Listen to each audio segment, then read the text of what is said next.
everyone, welcome back to my channel. My name is Vyoma. Today I'm going to talk about one of the hidden cinematic gems I bet a majority of you may not have watched before. It's an Iranian film called The Color of Paradise. It is directed by Majid Majidi. Majid Majidi is one of the very prominent Iranian filmmakers of all time. And just to give you a little bit of a history, his previous film, Children of Heaven, which was made in 1997, it was also nominated in the Best Foreign Language Film category in the 71st Academy Awards, which, as you can understand, why I'm trying to recommend The Color of Paradise, but I'm just getting started. So if you are someone who loves to watch movies that touch your soul and helps you see the world differently, stay with me because this one is truly special.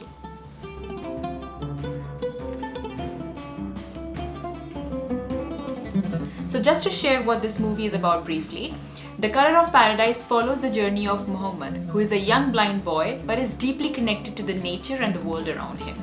He loves the smell of grass, he loves to feel the wind around him, he loves to hear the chirping of the birds, and despite his disability, he finds joy in life's smallest details and he experiences the world in ways that we actually take for granted.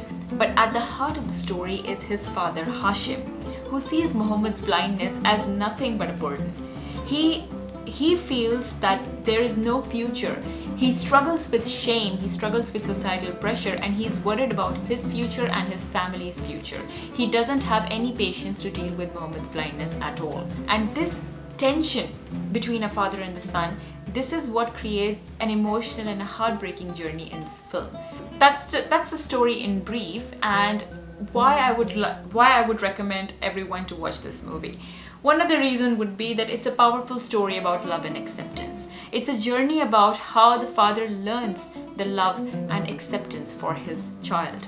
Basically, at its core, the film is about the journey and the relationship of a father and son. It explores the theme of acceptance, about unconditional love, and how society's perception of disability can shape someone's fate.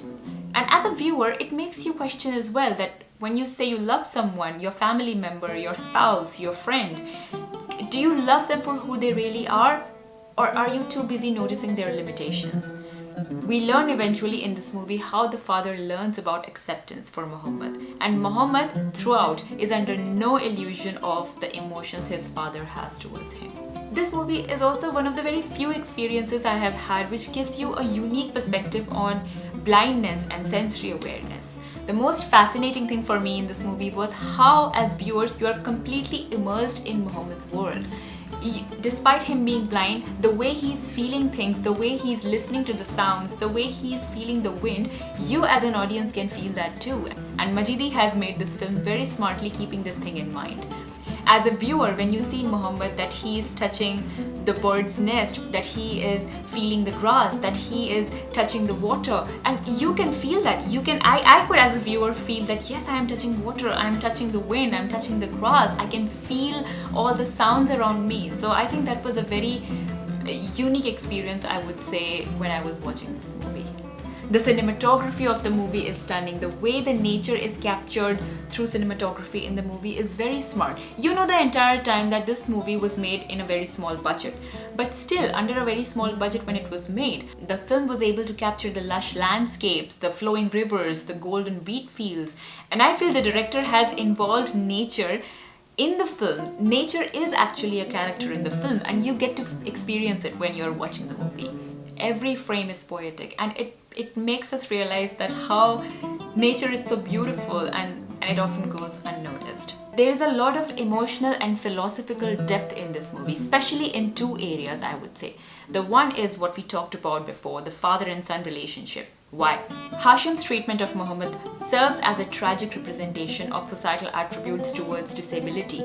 But interestingly, throughout the movie, I could not just empathize with Muhammad, I could also empathize with the father.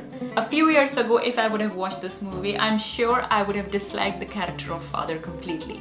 But this time when I watched the movie, I could understand where the father was coming from. His actions were definitely not justified, and his attitude towards Muhammad at many occasions it's unforgivable. But still you empathize with the father and you want to forgive the father.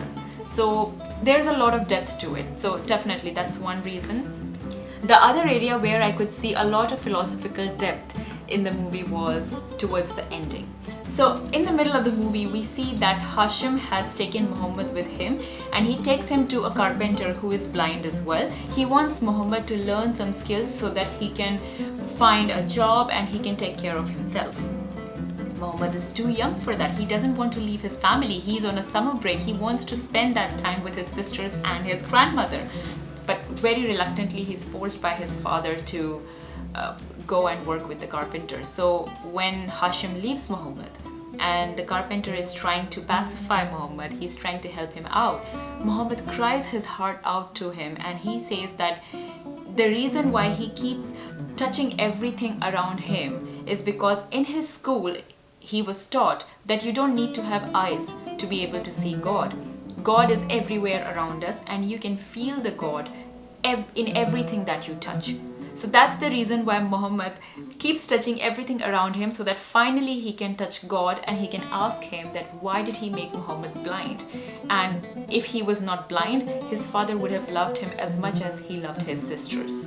So towards the end, we do see a divine intervention. We do see that God has finally taken the ultimate test of Muhammad that he was destined to pass. So yes, that's something in which there is a lot of depth which is shown. I don't want to reveal too much because I really want you guys to watch this movie, but there are so many there is so much symbolism in the movie. There are so many visuals, there are so many metaphors that they start making connection towards the end. It's a very simple storytelling. It's not a commercial movie, and don't expect too much drama. Don't expect an obvious happy ending. As a viewer, you're forced to think about your perception on disability, your perception on parental love, and it makes you ask, how much do we actually know about unconditional love and acceptance? This is one of those movies that do validate the point that you don't always need explosions and special effects to convey a good story. Truth and emotion are enough to convey a good story. So if you haven't watched this movie, please do check it out wherever you can find it. And if you like this video, please hit the like button and subscribe to my channel. See you next time. Bye!